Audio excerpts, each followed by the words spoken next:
Hello, families! Welcome to today's explainer of a truly fantastic story. I am so thrilled to be your guide today because we are going to uncover a secret superpower that we actually all have right inside of us. So, let's jump right in. Today we're exploring a story all about self-mastery, going from feeling totally helpless to feeling completely empowered. It's a grand adventure about a boy who discovers a very real, magical way to conquer what seem like totally impossible challenges. Are you ready? Let's turn the page and see where our adventure begins. Section 1. The Boy Who Gave Up. Here's where we meet the hero of our story, a boy named Marcus. Now, Marcus had a bit of a funny reputation in his friend group. He wasn't famous for being the fastest runner, or the first one to the finish line, or even the one with the loudest laugh. Nope, Marcus was known for being the very first person to throw in the towel when things got tricky. And it wasn't because he was less smart than anyone else, not at all. But the moment a problem got even a little bit hard, he would instantly announce to the whole world that it was impossible, and he'd just move on. Math problems, lab reports, essay prompts, you name it. Whenever he faced a tough assignment, Marcus would let out this huge, heavy sigh, drop his pencil right on the desk, and grumble, "I just don't get it." He said it so much, it was basically his catchphrase, "I just don't get it." But what he was really doing, without even realizing it, was putting up a giant stop sign right in his own brain. Now, think about these two very different ways of looking at a problem. We have Marcus's helpless mindset of saying, "I can't," and then we have a powerful growth mindset of saying, "I don't know how yet." The incredible source material we're exploring today shares a really important secret with us.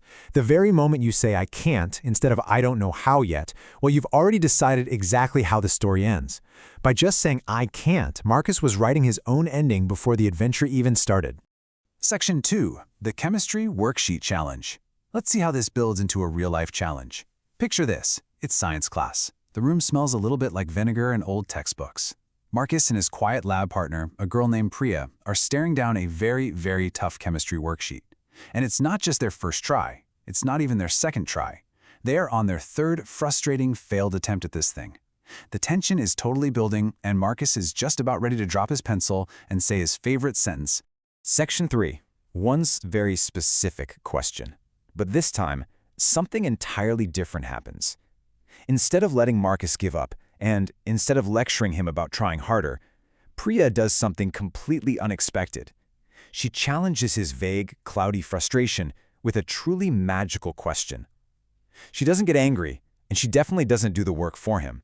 She just stops, looks at the worksheet, and asks him something that changes absolutely everything. What part specifically doesn't make sense? Priya asks in a gentle, super calm voice. Just let that question sink in for a second.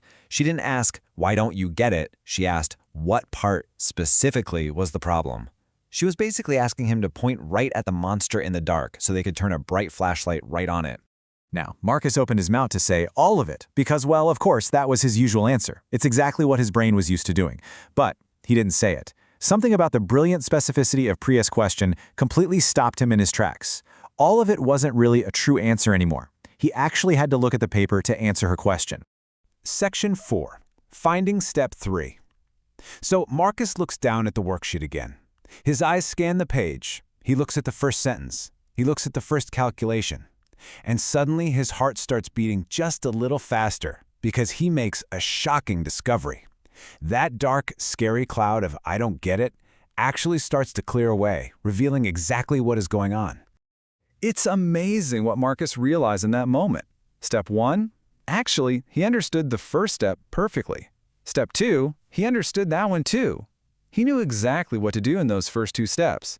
He finally isolated the real obstacle. It wasn't the whole worksheet that was impossible. The whole worksheet wasn't broken.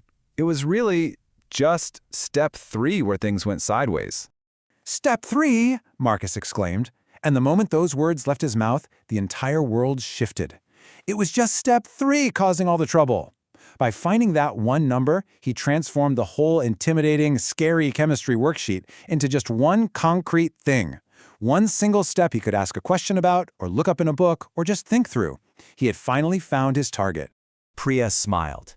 She absolutely knew the magic was working. "Okay," she said, "Step 3. What do you think it's asking?"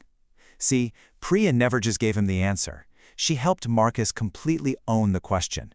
She made him the captain of his own learning ship. And that tiny bit of guidance turned out to be more than enough to help him figure it out and succeed. Section 5, Turning Walls into Doors. Over the weeks that followed that magical science class, Marcus started to realize a slightly uncomfortable but super powerful truth. He realized that most of the time when he said, "I don't get it," he actually hadn't even tried to get it yet. The giving up was happening way before the attempting. But now he had a secret weapon. He started catching himself whenever he felt frustrated. He'd stop and ask, "Wait, which part? What is the specific obstacle?" The absolute crucial point we are learning from this story is ownership. It's defined as refusing to let vague confusion stay vague by naming the exact problem. This is a real superpower of self-mastery. It is not about being the smartest person in the room. It's simply about taking responsibility for your own understanding instead of waiting around to be rescued. When you name the exact problem, you are literally already halfway to solving it. Marcus's entire world transformed. Think about how things used to be for him. Giant, impossible, solid walls completely blocking his path. But when you ask which part, suddenly those walls become open doors that you can just walk right through. By finding his step 3, Marcus found the door. Section 6, Your Next Big Adventure. Now, what does this all mean for you, watching right now? It means you have this exact same magic inside of you. You don't have to be the smartest kid in the classroom, and you certainly don't have to get everything right on the very first try. You just have to be brave enough to look at the monster, find the exact spot that's confusing, and find your own step 3.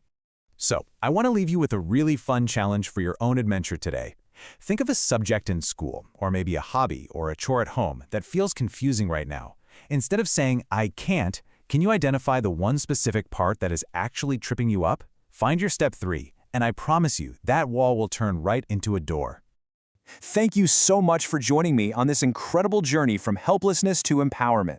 If you and your family enjoyed this explainer, please subscribe to StorySpark Studio. Make sure to ring that little bell so you never miss a new story. Share this adventure with your friends so they can find their step 3 too, and leave a comment below telling us your absolute favorite part of Marcus's story. Keep asking questions, keep learning, and I will see you on our next grand adventure.